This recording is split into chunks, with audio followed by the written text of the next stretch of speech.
February 1944, Camp McCoy, Wisconsin. The snow was waist-deep that morning when the first Japanese prisoners stepped off the train. They expected pain, hunger, maybe death, but what they got instead smelled like grilled meat and sugar. I remember it clearly, the hiss of something frying and the strange sweetness drifting through the cold air. They called me Lieutenant Saito Kuroda, Imperial Japanese Air Corps. For months, I'd been taught that capture meant shame, that Americans were monsters. That morning, I realized monsters don't serve hamburgers. After the meal, they marched us across the snow toward wooden barracks.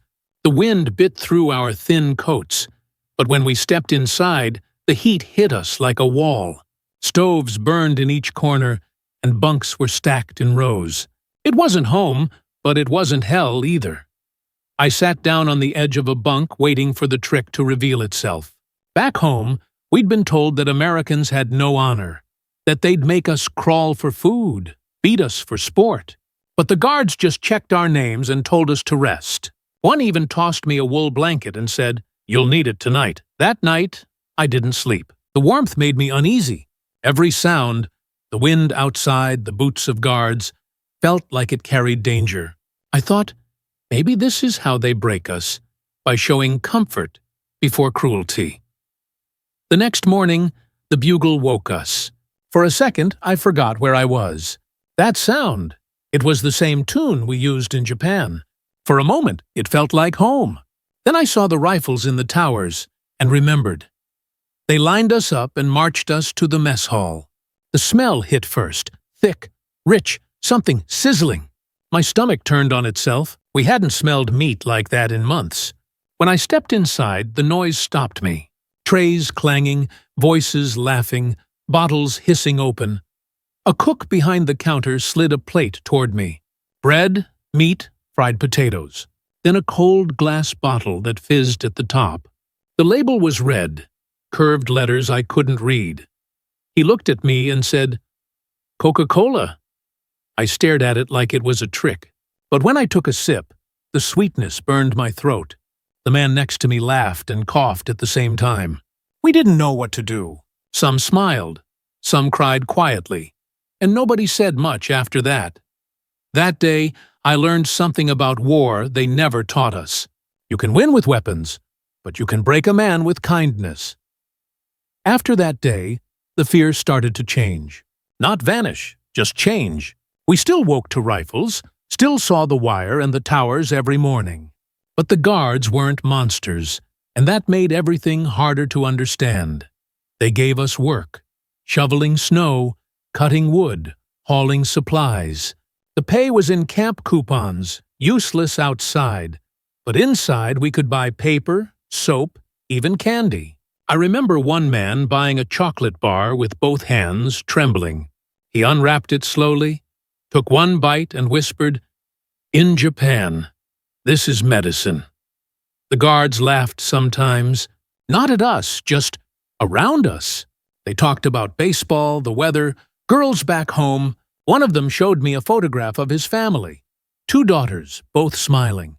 I didn't know what to say, so I just nodded. He thought I was being polite, but I was speechless, because it was the first time I'd seen an American family smiling in peace.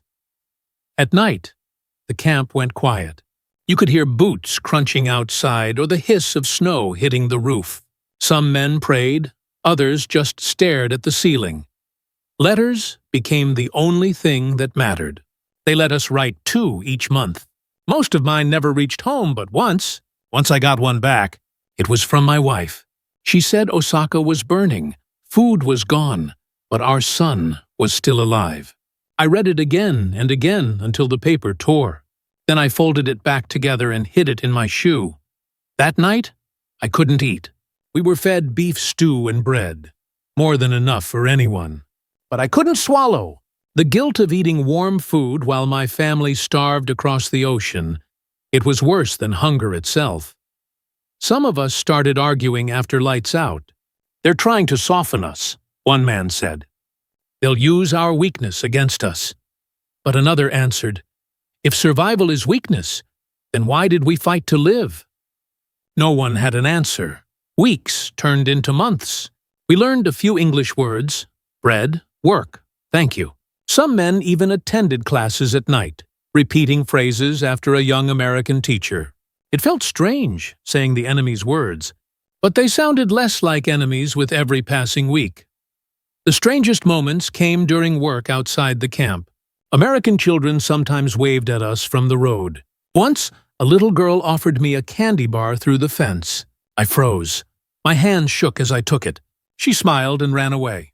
That night, I cried into my blanket so no one would hear. I'd fought a war against people who raised children like that. I started to realize something that scared me more than capture ever had.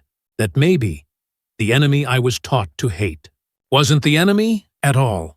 By the summer of 1945, rumors began spreading through the camp. The war was ending. Japan was losing. We heard about bombings in Tokyo, about cities burning to the ground. Then someone whispered a new word: Hiroshima. None of us understood what it meant yet, only that everything had changed. When the surrender was confirmed, the camp went silent. Some men stared at the ground for hours. Others wept. I didn't move.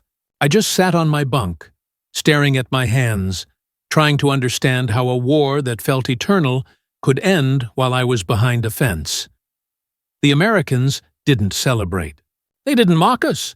The guards carried on like it was just another day, and that made it even harder to bear. A few weeks later, they told us we were going home. We were given clean uniforms, medical checks, even cigarettes for the trip. It felt wrong, like we were being honored for losing. The day we left, I walked toward the gate and stopped to look back. Snow had started falling again. The same wire, the same towers, the same smoke from the kitchens. But this time, I didn't feel hate. I felt something I didn't have a word for then. Confusion, maybe shame, maybe gratitude. The ship that took us across the Pacific was cold and quiet. None of us spoke much. We didn't know what waited for us in Japan. When we finally reached the shore, I saw what was left. Ruins, ashes, families searching for names that no longer answered. My wife had survived. My son hadn't. She looked at me, thin as a ghost, and asked, "Did they hurt you?" I couldn't answer. How could I tell her that the people who destroyed our cities had fed me warm meals and given me blankets? Years later, when my grandson asked me what America was like, I told him this: it was cold. It was strange, and it was human. Sometimes kindness feels heavier than cruelty. Cruelty you can resist. Kindness stays with you. It changes the way you see the world, even when you wish it didn't. I still remember the smell of that first hamburger, the sound of the bottle opening, and the moment I realized that maybe humanity survives even in war.